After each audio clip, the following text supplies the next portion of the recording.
కుటుంబాన్ని ఇప్పటి వరకు కక్ష కట్టి ఎందుకు అంటే ఒక రెడ్డి ఏదైతే హోమ్ మినిస్టర్ ఉన్నటువంటి మాధవ్ రెడ్డి చంపించినందుకే అంటే ఇక్కడ ఉన్నటువంటి రెడ్లు మొత్తం కూడా ఈ రోజు రాష్ట్ర ప్రభుత్వాల్లో పోయిన ప్రభుత్వంలో కూడా అదే విధంగా మోసం జరిగింది.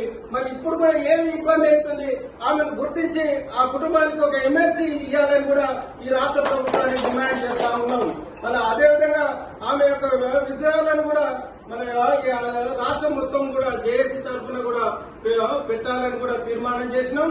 తప్పనిసరిగా ప్రభుత్వం ఇది అందరి విగ్రహాలతో పాటు బెల్లి లలిత ఒక విగ్రహాన్ని కూడా వెంటనే ట్యాంక్ బండ్ మీద పెట్టాలి. ఆమె జీవిత చరిత్రను పాఠ్యాంశాల్లో చేర్చాలి. ఆమెను అధికారికంగా గుర్తించాలని కూడా ఈ తెలంగాణ ప్రభుత్వాన్ని రేవంత్ రెడ్డి ప్రభుత్వాన్ని యాదవ్ జేఏసీ డిమాండ్ చేస్తా ఉంది.